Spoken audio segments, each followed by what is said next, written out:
Hola, hola y bienvenidos nuevamente al canal. Y desde el día de hoy voy a darle seguimiento al Campeonato del Mundo, al igual que continuaremos con las secciones habituales del canal.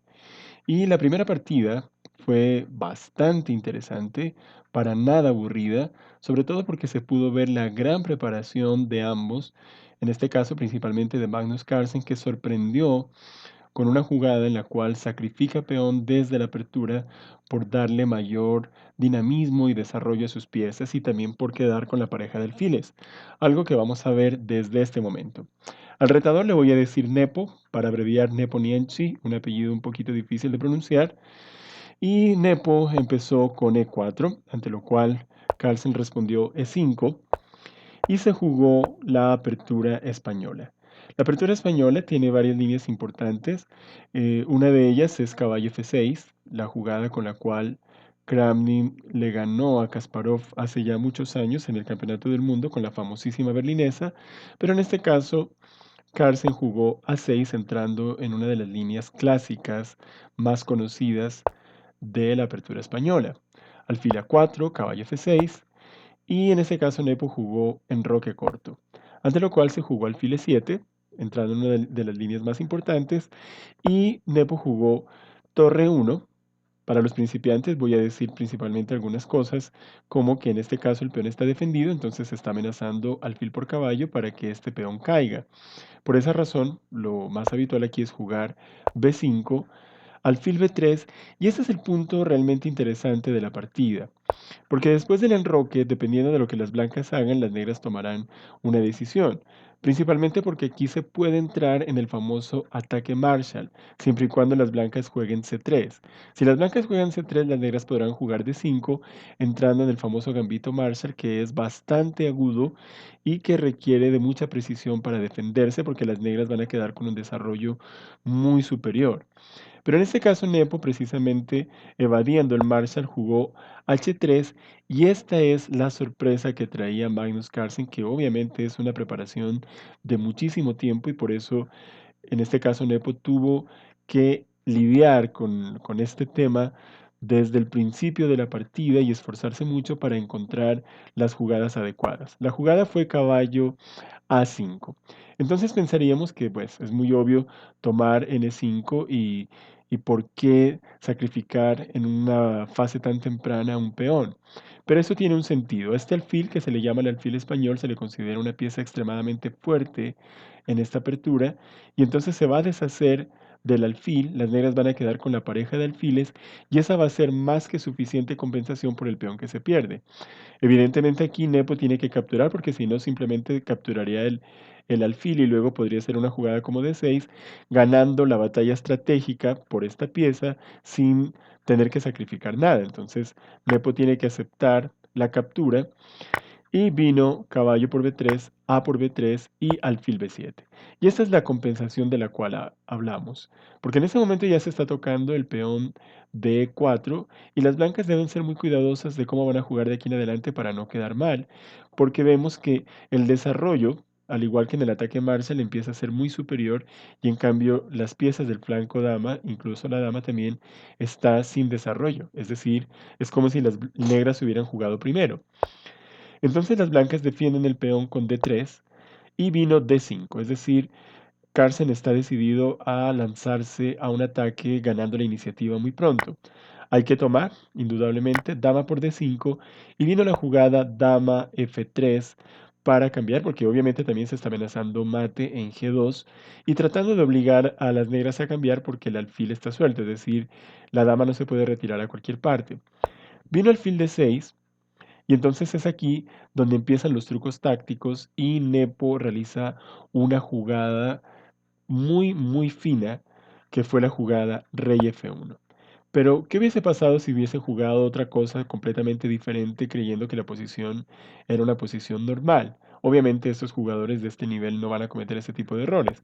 Caballo C3 vendría la jugada simplemente dama por E5 y no se puede tomar dama por B7 porque vendría simplemente mate y otra jugada como torre por simplemente vendría alfil por Si la torre se retira, el alfil se retira y se gana una pieza, y si se toma el alfil, pues se toma la torre, quedando con torre de ventaja.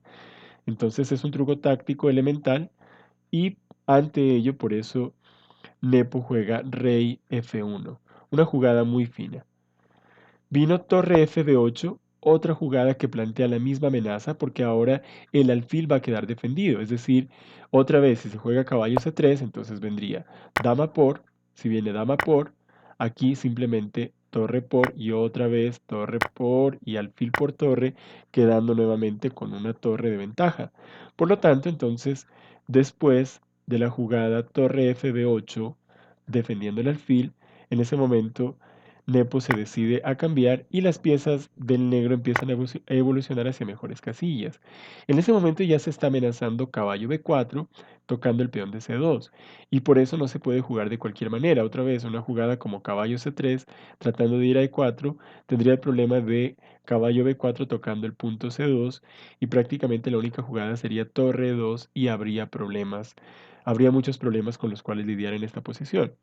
Por esa razón, el desarrollo de las piezas del flanco de dama tiene que ser demasiado cauto y por eso Nepo juega alfil de 2, ante lo cual Carlsen jugó C5, expandiéndose más en el flanco de dama y tratando en algún momento de intentar abrir o utilizar los peones para de alguna manera abrir la posición en el flanco de dama, que es algo que va a suceder más adelante.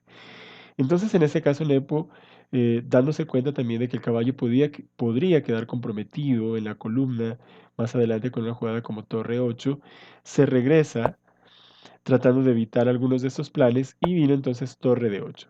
La jugada torre de 8 es una jugada que en este momento por ahora evade el colocarse en la columna porque las blancas, precisamente que están atrasadas en desarrollo, tratarían de simplificar un poco. Entonces ahora sí vino caballo C3, ante lo cual vino caballo B4 y hay que defender el peón de C2 definitivamente. Entonces lo realizó con la jugada torre FC1.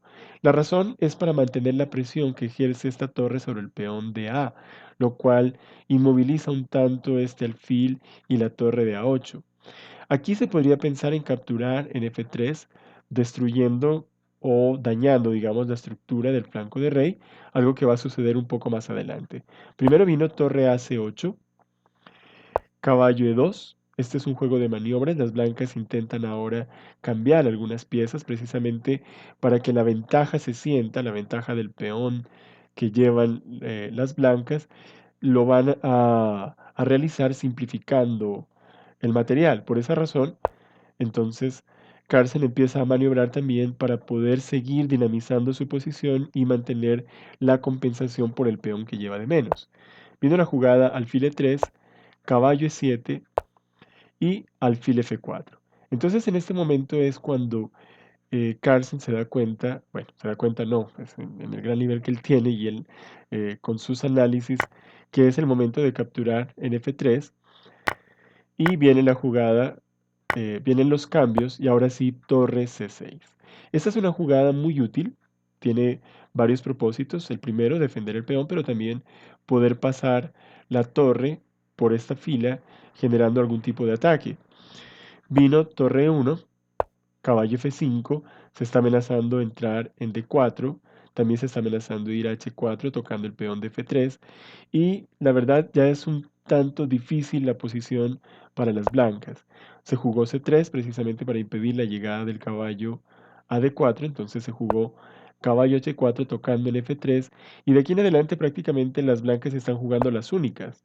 Torre E3, rey F8, caballo G2 tratando de expulsar ese caballo de H4, pero vino caballo F5, torre E5 y G6. El caballo está en una muy buena posición, entonces por ahora se mantiene aquí. Además que plantea una maniobra posicional muy interesante que realizó Magnus en la siguiente jugada. Vino caballo 1 y este caballo podemos ver que está en una posición extremadamente pasiva, aunque al final de la partida Nepo pudo mejorar ese caballo que lo llevó a conseguir las tablas, pero en este momento el caballo queda relegado a la primera fila a diferencia de este caballo de Carlsen que realiza esta maniobra tan bonita, caballo G7, para ir a E6, desde donde va a poder ir a F4, posiblemente a D4 otra vez. Entonces se jugó torre 4.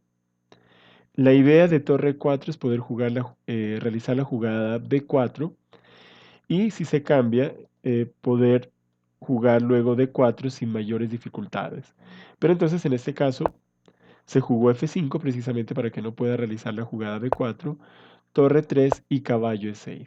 Y otra vez el caballo está llegando a F4, amenazando el peón de H3 y también posiblemente en algún momento entrar por D4. Así que vino a el caballo otra vez a G2 para impedir que entre por F4. Y vino la jugada B4, una jugada muy interesante porque las blancas no pueden realizar la jugada C4, le cederían instantáneamente la casilla D4 y el peón de B3 se perdería. Por esa razón las blancas se dirigen rápidamente hacia el flanco de dama con el rey para tratar de proteger sus debilidades en este flanco, a lo cual vino torre B8 y aquí entonces se está amenazando peón por y caería el peón de B3 y no hay jugada realmente útil que pueda impedir este plan. Por lo tanto, Nepo juega rey D2. Otra jugada en este caso sería perdedora. Como lo dije, no voy a entrar en variantes pesadas, muy difíciles. La intención en mi canal principalmente es pensar en los más nuevos en el juego, así que no entro en variantes complejas. Aquí había muchas líneas. Si quieren pueden ver, hay varios canales que analizan durante muchísimo tiempo todas las variantes y demás. No va a ser este nuestro caso. Es casi como un resumen solamente de cómo fue la partida. Entonces vino B por C3. Si se toma con el rey, obviamente no es buena porque entraría el caballo en D4 y se estaría amenazando el peón de B3. Sería una posición demasiado ventajosa para el negro, además que se crearía otra debilidad en D3. Por lo tanto, en este caso se tomó con el peón, pero entonces Magnus ya recupera su peón y queda incluso con ventaja y la posición del blanco puede ser peligrosa con la incursión de las dos torres por la columna B. Se jugó rey C2 y aquí hay que tener mucho cuidado con trucos tácticos elementales. Por ejemplo, si se juega la torre de C a B6, se jugaría simplemente torre por caballo porque el rey podría capturar la torre de B3. Por eso Magnus se devuelve, se jugó H4. Estos peones, podríamos decir, son peones kamikaze que se regalan para transferirle la debilidad al rival y se deshace de la propia debilidad que en muchos casos incomoda porque es necesario cuidar estos peones también porque pueden convertirse al final en una tremenda desventaja si se los pierde impunemente. Se jugó rey F7, torre E1, rey F6 y el caballo se acerca entonces. Precisamente ese caballo que tuvo tantas dificultades se acerca y va a ser la pieza que logre las tablas. Entonces, a torre D7, caballo C4, torre 8 para tratar de cambiar una torre, pero entonces vino la jugada caballo E5 y la partida es tablas, porque esta torre no se puede retirar ni a C7 ni a C8 porque se perdería el peón de A6. Y entonces a donde se mueva la torre, sea aquí, viene el caballo aquí, atacándola y si se quita aquí, vuelve y ataca aquí. Y siempre va a tener esta jugada, entonces se presenta la famosa triple repetición que hace que la partida finalice en tablas. Una partida en extremo interesante. Como les digo, en mi canal no vamos a ver en profundidad tantas variantes. Voy a intentar hacer resúmenes que resulten interesantes, pero pensando en los niveles de principiantes principalmente, no en quienes puedan entender variantes extremadamente complejas. Entonces, les agradezco a los que me hayan acompañado el día de hoy. Seguimos con las secciones habituales del canal. De ninguna manera esto va a hacer que cambie las secciones que tenemos. Y recuerden, los que aún no se han suscrito, suscribirse, denle like, comenten, porque ya vamos a llegar a los 500 suscriptores. Y a partir de los 500 suscriptores vamos a iniciar con otros procesos fantásticos, más las secciones que tenemos. Así que gracias y ya nos vemos. Chao, chao.